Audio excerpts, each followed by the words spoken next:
Right. Oh. Oh, hey, everybody. Welcome to Dumb Investing. I'm Lloyd. I'm Harry. And it's about to get dumb up in here.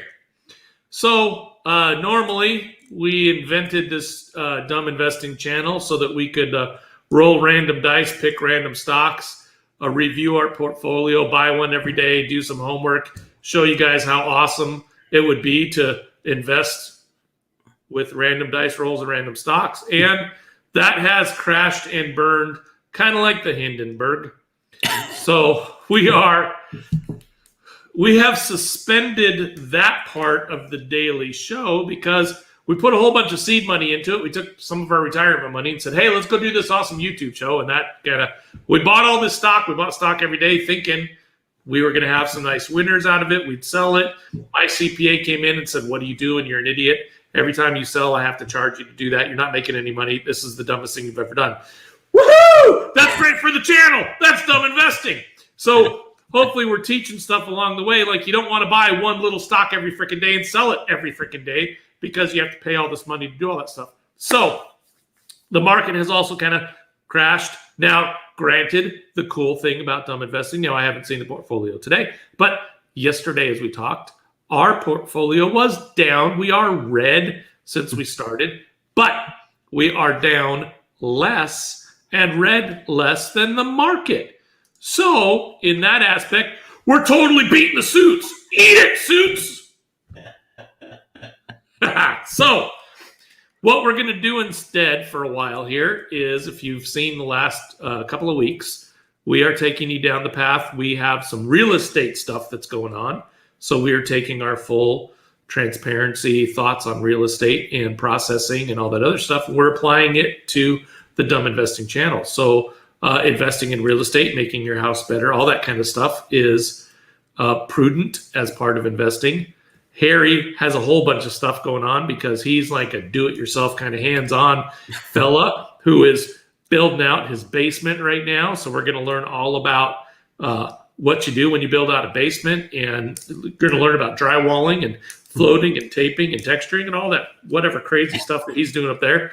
He also has purchased a rental house that is a refurb. So we're going to learn all along the ways how that happens. So it's going to kind of be like an HGTV kind of thing with old Harry leading the way. The picker is building a pool. We're on month 5 of our pool build. And you guys can see some of the progress in some of the earlier shows. There's been absolutely nothing that has happened in the last 2 weeks because it's been doing nothing but raining down south. So that's kind of where we're at. So we're going to go check out our portfolio. We're going to talk a little bit. And then Harry's going to teach us all about NFTs tonight. Maybe not all about it, but definitely some things. We'll at least have some good dialogue because I got some thoughts on it there too. So Goody. Oh, are you kidding? Every single one of them is red except for one? Yeah. Oh, what happened to that? So BurgerFi was down again today. Oh, BurgerFi, that just crashed. Yeah. Wow. That hurts a bit. The industrial bull fell today too. Interesting market today. It was, man, when I woke up this morning and checked out my portfolio. Oh, yeah, I haven't looked since lunch. Should I even look? Because I haven't looked since lunch and I was up. I don't know if you want to, but I don't know if I want to either. When I woke up this morning, I was down like 6 to 7%. My big one is green. Wow. I'm going to stop looking. That's all. And then the market turned around throughout the day. Obviously not for dumb investing stocks, but some of the other ones that we have personally, they turned around and started to go the green direction. So that was good to see. I think the day generally ended up, for my portfolio, I think it ended up green too. So pretty lucky there. And then, we only had one really big gainer today on Credit Suisse. They must have settled their dispute. So they were up 5.22% today. What a bummer day for dumb investing. It was a tough one for the overall psyche in the market, for sure. Yep. So today we were down another 1.76%, and overall we're down about almost 5% in our portfolio. But there will be greener pastures ahead. Absolutely. Yeah, we'll have to go back and track the market to when we started and show exactly how. But I'm pretty sure we're beating the market right now, which is awesome. So yeah, so portfolio's red. We're not stressed out. Investing generally is a long-term view on life and where to put your money.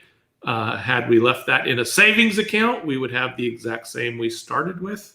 So yeah, it does look a little dumb right now for pulling it out of a retirement fund and throwing it into this channel. But hopefully we're going to learn from that. Hopefully we'll see some winners take flight here. Our guess right now is it's going to pick up in the fall. Right now we are doing some weird stuff, and the market's acting very strange. There's so much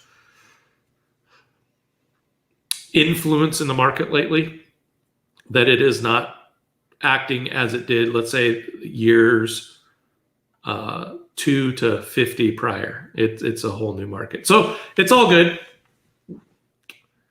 So let's talk NFTs, because so the picker pool, nothing has happened. It's the same as the last video you saw, except there's more gross water in the pool now because it's been raining like crazy. We do have a pair of ducks that have made our backyard their home. Oh, fun. They swim around in the gross water. They eat bugs out of the grass, and they are right in my front yard right now. So let me see if I can see that. Yep, we see them. Yeah. So those are the guys that have made home in the old picker residence. So yeah, pretty hilarious. Perfect. That's hilarious. Real estate on the picker side. I told y'all I'm pre-approved. I have my letter from my lender. I'm ready to go. The only thing I have to do is, he basically said, meet you at closing. Tell me when you buy a house. So my realtor's been looking.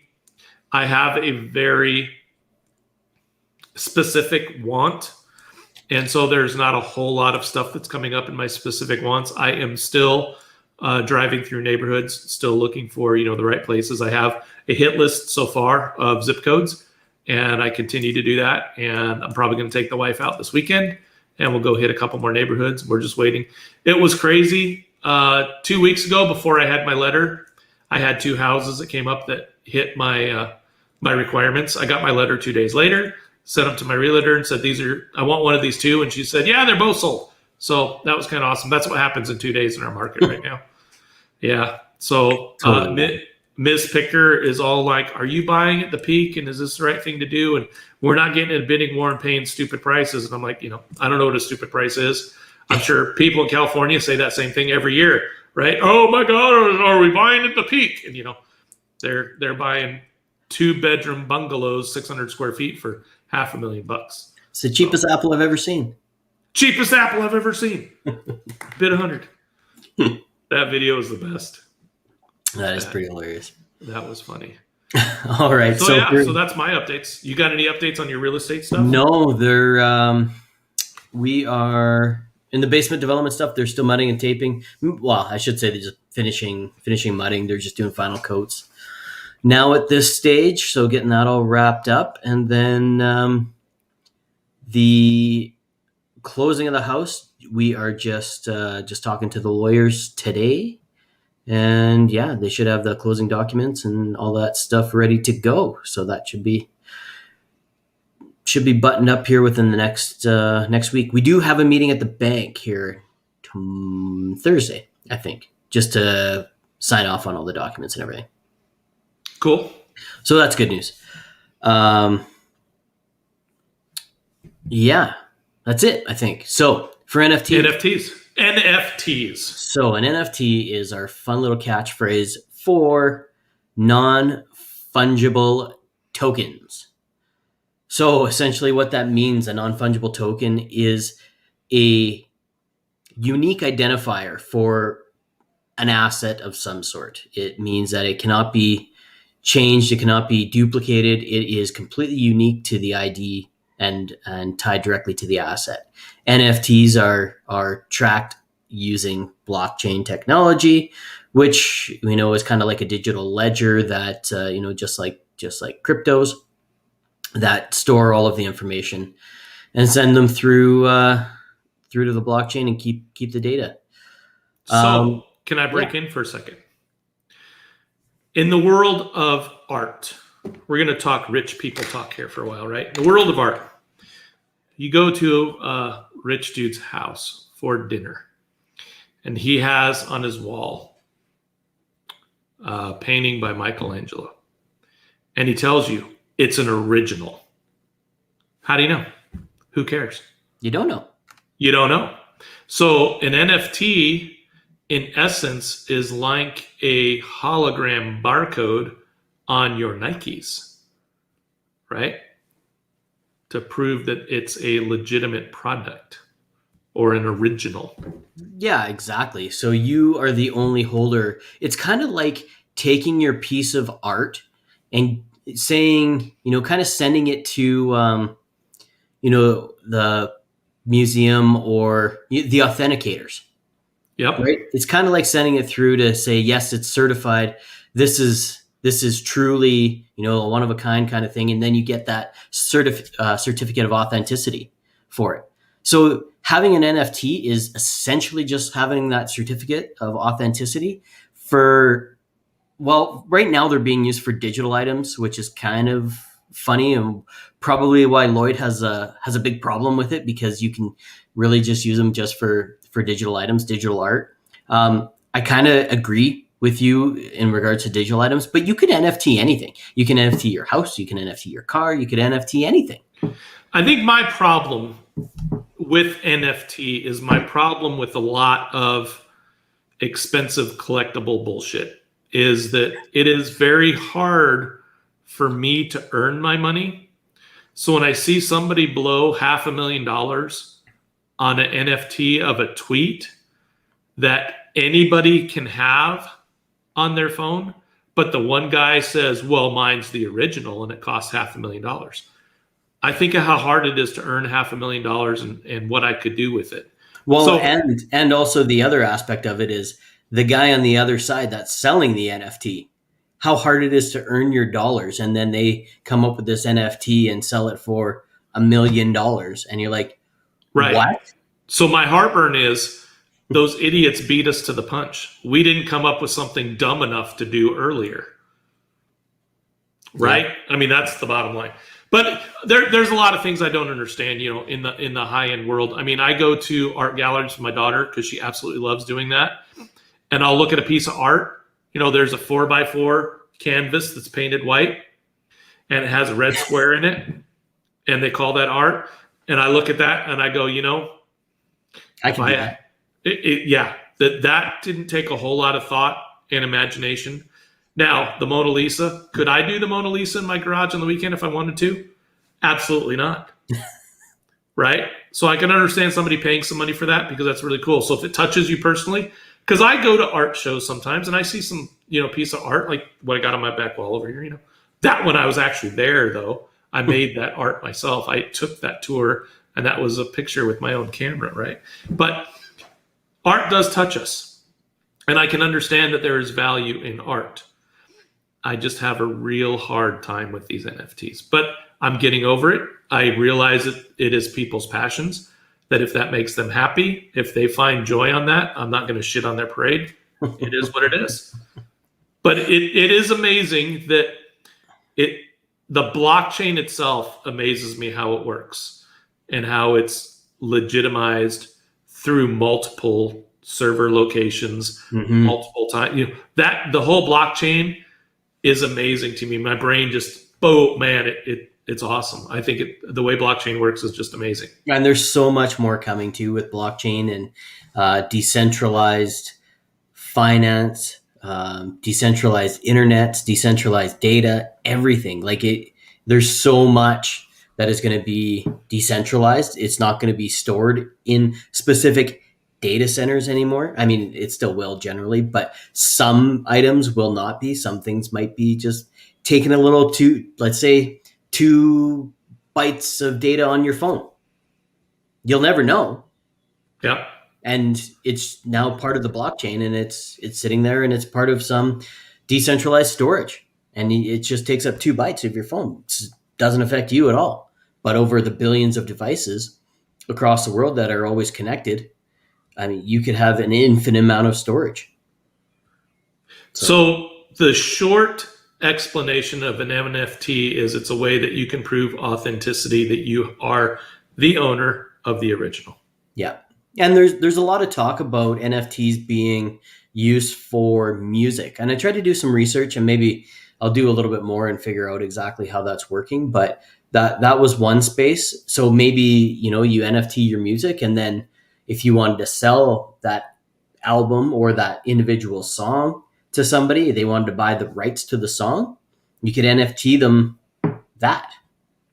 Now, something that I read, because I did some homework prior to this episode, because I knew you were going to come in big brain, and I didn't want to seem that dumb, but I am the dumb one. I do look good, but I am the dumb one.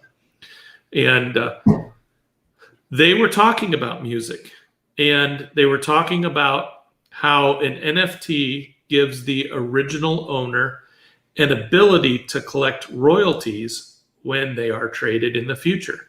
So you may sell, let's say, a song I create a song, I NFT it, and I sell it to Harry, and I sell it with Harry, and I say, hey, Harry, I'm going to sell you the song for $1.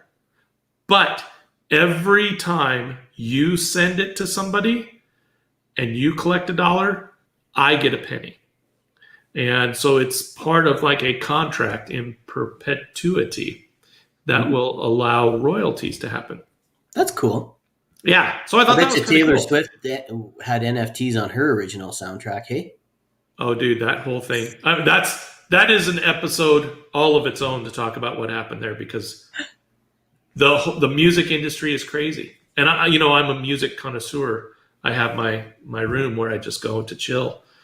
And I think musical artists, it's very strange that there are so many people who hit it mega rich. Yeah. And there are so many people who can't make a living, who are so talented. So talented, yeah. But they just can't do it. And I look at music, I'm in awe with art and music because I don't have those skill sets. I can run a business like no other. I don't think Michelangelo could do what I do. Likewise, I could never paint the Sistine Chapel. So I understand the value in what he does, and there's value in what I do. So I get it. And living in the South where I am, living 2 hours from the live music capital of the world, there is so much talent in this world that some of these people we just don't treat right. It sucks. Yeah. Have you been to Nashville lately? I wasn't talking about Nashville, but I have not. I was talking about Austin, Texas, baby. For me, it's Nashville. Yeah. Well, Austin, Texas has 6th Avenue or 6th Street. I can't remember if it's an avenue or street. And it is just unbelievable. So on the weekends, Friday night, Saturday night, they actually shut down the street because there's so many people. And there is, I think somebody told me once there was 100 bars there. And each of the bars has live music.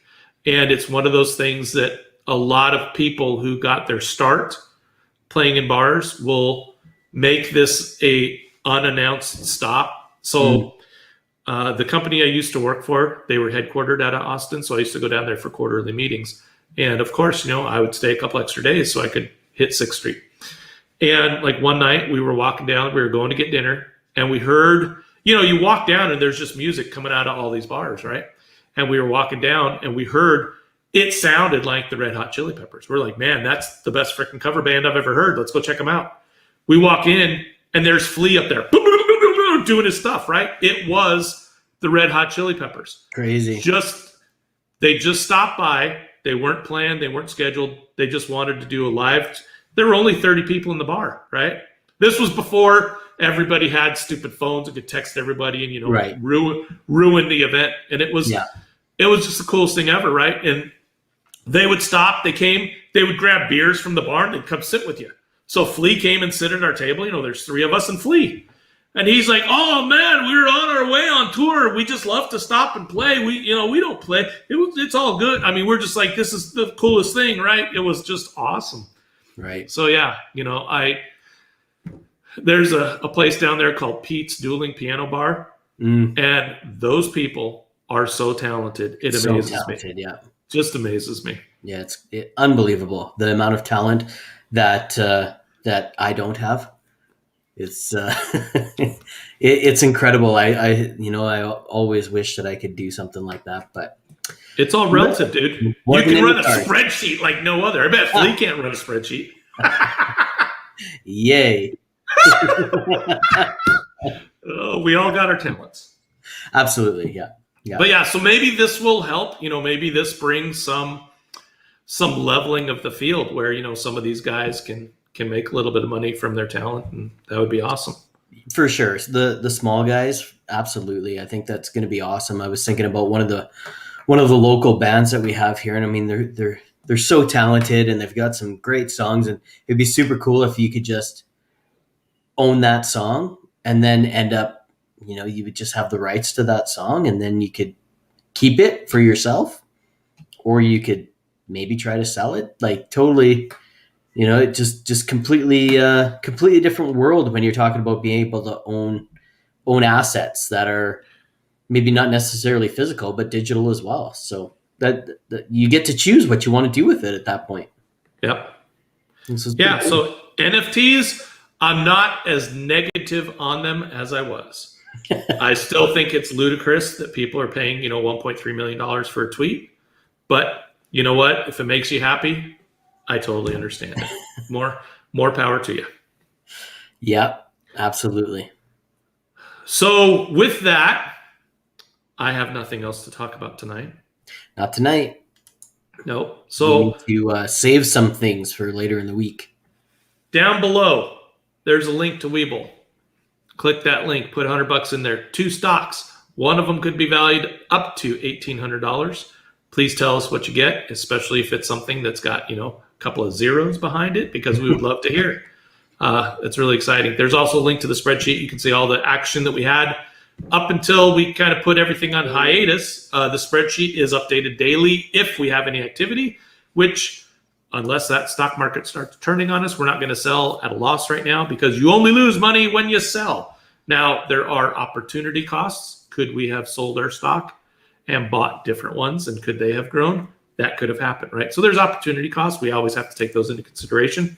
And we're developing a plan. Maybe once some of this real estate stuff is behind us, the Picker household can maybe get some money freed up, throw a little bit more in here and do the show again. But we're guessing in the fall, the market, we think it's going to take off. We'll start selling some stock. We'll build our kitty up.